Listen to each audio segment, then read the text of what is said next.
नमस्कार, आप देख रहे हैं 24 न्यूज। मैं हूं आपके साथ संजय मिश्रा। आइए देखते हैं अब तक की 25 बड़ी खबरें। झारखंड में एक बार फिर बदलने वाला है मौसम का मिजाज। बीते कुछ दिनों से कमजोर पड़ चुका मानसून एक बार फिर पकड़ने वाला है जोर। सूबे के विभिन्न हिस्सों में 1 से 4 अक्टूबर के बीच बारिश के आसार। मौसम वैज्ञानिकों के अनुसार अगले 48 घंटों में झारखंड की ओर बढ़ेगा बंगाल की खाड़ी में बना निम्न दबाव वाला क्षेत्र। महाराष्ट्र के वासिम जिले में 133.85 किलोमीटर लंबी अकोला से वासिम तक सड़क के लोकार्पण समारोह के दौरान केंद्रीय मंत्री नितिन गडकरी का बड़ा बयान। कहा, राजनीति में झूठ बोलने की नहीं है कोई जरूरत। इस बार के लोकसभा चुनाव के लिए मेरा ये संकल्प, प्रचार प्रसार के लिए नहीं लगाऊंगा कोई पोस्टर बैनर और नहीं करूंगा कहीं भी चाय पानी। वोट देना है तो दे देना या फिर नहीं देना, मैं प्रामाणिक तौर पर करता रहूंगा जनता की सेवा।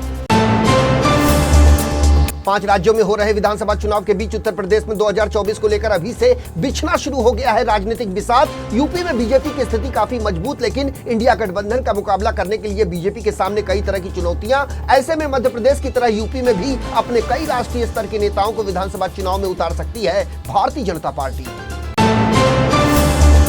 अक्टूबर की पहली तारीख से ऑनलाइन गेमिंग, कैसीनो और हॉर्स रेसिंग पर जीएसटी की लागू हो जाएगी नई दरें। इसके बाद लोगों को पहले के मुकाबले देना होगा अधिक टैक्स। वित्त मंत्रालय की ओर से जारी कर दिया गया है इसका नोटिफिकेशन। 1 अक्टूबर से ऑनलाइन गेमिंग, कैसीनो और हॉर्स रेसिंग पर लगेगा 28% जीएसटी। विधानसभा चुनाव को लेकर राजस्थान में बढ़ गई सियासी तपीश। बीते 30 सालों में लगातार किसी भी पार्टी की प्रदेश में दोबारा नहीं बन पाई सरकार। हालांकि इस बार कांग्रेस पार्टी की अगुवाई वाली अशोक गहलोत सरकार विकास कार्यों और चुनावी घोषणाओं के आधार पर दोबारा सरकार बनाने का कर रही है दावा। राजस्थान में विधानसभा की कुल 200 सीटें। मध्य प्रदेश में विधानसभा चुनाव से पहले हार जीत को लेकर अटकलें शुरू। लगातार घोषणाएं कर मतदाताओं को रिझाने में जुटी बीजेपी की अगुवाई वाली शिवराज सिंह चौहान सरकार। मतदाताओं के बीच अपनी पहुंच बनाने के लिए बीजेपी पूरे मध्य प्रदेश में निकाल रही है जन आशीर्वाद यात्रा। तो वहीं प्रदेश भर में शिवराज सरकार के खिलाफ कांग्रेस पार्टी निकाल रही है जन आक्रोश यात्रा।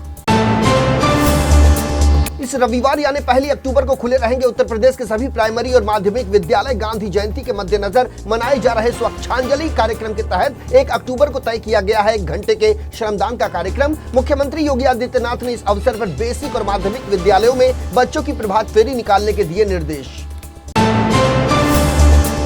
अयोध्या में श्री राम जन्मभूमि पर बन रहे भव्य मंदिर में होने वाले प्राण प्रतिष्ठा समारोह के मौके पर राम भक्तों के लिए सीता रसोई में रहेगी भोजन की व्यवस्था। शुरुआत के कुछ दिनों तक इस व्यवस्था की रणनीति पर श्री राम जन्मभूमि तीर्थ क्षेत्र, विहिप, मंदिर मठ और सामाजिक संगठन कर रहे हैं काम। इसके लिए जगह जगह सीता रसोई के रूप में अन्य क्षेत्र विकसित किए जाने की है योजना। अयोध्या नगरी में तेजी से आगे बढ़ रहा है श्री राम मंदिर निर्माण का कार्य। मंदिर के भूतल का निर्माण कार्य जल्द होगा पूरा। मंदिर में नक्काशीदार दरवाजे लगने का निरीक्षण भी हो चुका है शुरू। यहाँ जिन दरवाजों को लगाने का परीक्षण हो रहा है उन पर अंकित है कमल दल पुष्प, वैभव प्रतीक गज अर्थात हाथी और करबद्ध स्वागत मुद्रा में यक्षिणी का चित्र।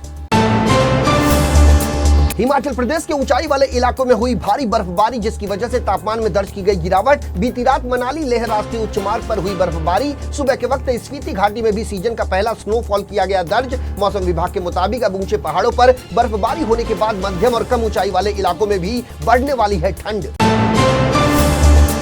उत्तर प्रदेश का दिवंगत माफिया डॉन अतीक अहमद और उसकी फरार पत्नी शाइस्ता परवीन के नाम से पुलिस ने ढूंढ निकाली करोड़ों रुपए की प्रॉपर्टी। शाहगंज स्थित बंगाल होटल में भी अतीक के हिस्सेदारी की हुई पुष्टि। होटल समेत करोड़ों की प्रॉपर्टी अब गैंगस्टर एक्ट में कुर्क करने की तैयारी में है यूपी पुलिस। इससे पूर्व अतीक की अरबों की प्रॉपर्टी पर भी हो चुकी है कानूनी कार्रवाई।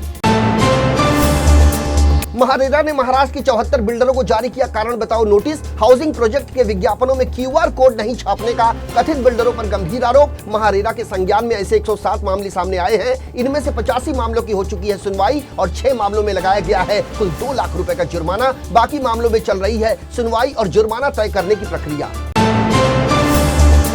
बेंगलुरु पुलिस ने 854 करोड़ रुपए के साइबर धोखाधड़ी घोटाले का किया पर्दाफाश। 6 नेटवर्क लाल गिरफ्तार। कथित आरोपियों ने एक निवेश योजना के बहाने देश भर में हजारों लोगों को बनाया अपनी ठगी का शिकार। गिरफ्तार आरोपियों के पास से पुलिस ने बरामद किए कुल 5 करोड़ रुपए की नकदी। दक्षिण पूर्व दिल्ली के भोगल इलाके के ज्वेलरी शोरूम में 26 सितंबर को हुई चोरी ने हर किसी को किया हैरान। तकरीबन 25 करोड़ रुपए की ज्वेलरी और बेशकीमती जवाहरात उड़ा ले गए थे चोर। कड़ी मशक्कत और भारी जद्दोजहद के बाद दिल्ली पुलिस ने 3 आरोपियों को किया गिरफ्तार। आंध्र प्रदेश, छत्तीसगढ़ और दिल्ली पुलिस ने सुलझाई इस चोरी की बड़ी गुत्थी। गिरफ्तार आरोपियों के नाम है लोकेश श्रीवास, शिवा चंद्रवंशी और लोकेश राव। मुंबई में हुए कोविड सेंटर घोटाले मामले में ईडी ने कोर्ट में दायर की चार्जशीट। कोर्ट में दायर किए गए आरोप पत्र में ईडी ने जंबो कोविड सेंटर घोटाले में सुजीत पाटकर की बताई मुख्य भूमिका। ईडी के मुताबिक सुजीत पाटकर के निजी खाते में आए थे इस घोटाले के 32.44 करोड़ रुपए में से 2.81 करोड़ रुपए। मुंबई में शनिवार की रात से हार्बर लाइन पर 38 घंटों का महा मेगा ब्लॉक। इस ब्लॉक के दौरान हार्बर और ट्रांस हार्बर लाइनों पर बेलापुर और पनवेल स्टेशन के बीच उपनगरीय सेवाएं नहीं होगी उपलब्ध। ट्रांस हार्बर लाइन पर केवल ठाणे और नेरुल वासी स्टेशनों के बीच चलेगी अप और डाउन उपनगरीय सेवाएं। एशियन गेम्स 2023 के 7वें दिन भारत की तरफ से हुई शानदार शुरुआत। कई एथलीट्स ने फाइनल में बनाई अपनी जगह, तो वहीं शूटिंग में भारत के हिस्से में आया एक और सिल्वर मेडल। भारत ने जीते अब तक कुल 33 मेडल, जिसमें 8 गोल्ड, 12 सिल्वर और 13 ब्रॉन्ज मेडल शामिल।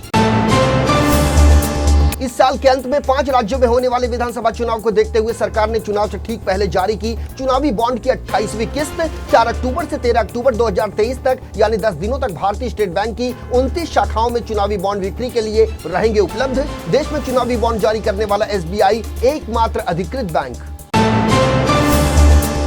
विदेश मंत्री एस जयशंकर ने अपने 5 दिवसीय दौरे के दौरान भारतीय समय अनुसार शनिवार तड़के करीब 1:30 बजे वॉशिंगटन में प्रेस कॉन्फ्रेंस को किया संबोधित। इस दौरान उन्होंने पत्रकारों के सवालों का जवाब देते हुए कनाडा पर साधा निशाना। कहा, हमें दूसरों से सीखने की जरूरत नहीं कि क्या होती है बोलने की आजादी। आतंकवाद, उग्रवाद और हिंसा के प्रति कनाडा की उदारता एक बड़ी समस्या। भारत और कनाडा के बीच जारी विवाद के चलते ब्रिटेन में सामने आया कट्टरपंथी खालिस्तानी समर्थकों का बड़ा कारनामा। ब्रिटिश कट्टरवादी खालिस्तानी समर्थकों ने ब्रिटेन में भारतीय उच्चायुक्त विक्रम दोरईस्वामी को स्कॉटलैंड के गुरुद्वारे में प्रवेश करने से रोका। कट्टर खालिस्तानी नेता निज्जर की हत्या के बाद खालिस्तानी समर्थकों का कनाडा समेत कई और देशों में विरोध प्रदर्शन जारी। पैगंबर मोहम्मद की जयंती मनाने के लिए पाकिस्तान में जुटी भीड़ पर अचानक हुआ एक आत्मघाती हमला। हमले में कम से कम 55 लोगों की दर्दनाक मौत। बलूचिस्तान के मस्तुंग जिले में हुआ यह भयंकर बम विस्फोट। सोमालिया की राजधानी मोगादिशु में एक चाय की दुकान पर शुक्रवार को हुए आत्मघाती हमले में 7 लोगों की मौत। राष्ट्रपति भवन के पास स्थित इस चाय की दुकान पर सोमाली सुरक्षा बल के सदस्यों के साथ अक्सर लगी रहती है चाय पीने वालों की भीड़। अलकायदा से जुड़े अल शबाब समूह ने ली इस हमले की जिम्मेदारी। अमेरिका के महानगर न्यूयॉर्क में शुक्रवार को भारी बारिश से बाढ़ जैसे भयंकर हालात। गवर्नर की तरफ से किया गया इमरजेंसी का ऐलान। न्यूयॉर्क में अचानक बाढ़ जैसे हालात बन जाने की प्रशासन ने जारी की चेतावनी। भारतीय मूल के सांसद श्री थानेदार ने अमेरिका में हिंदू, बौद्ध, सिख और जैन के हितों की रक्षा के लिए की नए कॉकस की शुरुआत। हिंदू, बौद्ध, सिख और जैन यूएस कांग्रेसनल कॉकस में 2 दर्जन से अधिक सांसद हो चुके हैं शामिल। थानेदार के अनुसार विचार विमर्श करने, कार्रवाई में शामिल होने, धार्मिक स्वतंत्रता की अभिव्यक्ति और नफरत व कट्टरता से लड़ने के लिए बनाया गया है ये कॉकस।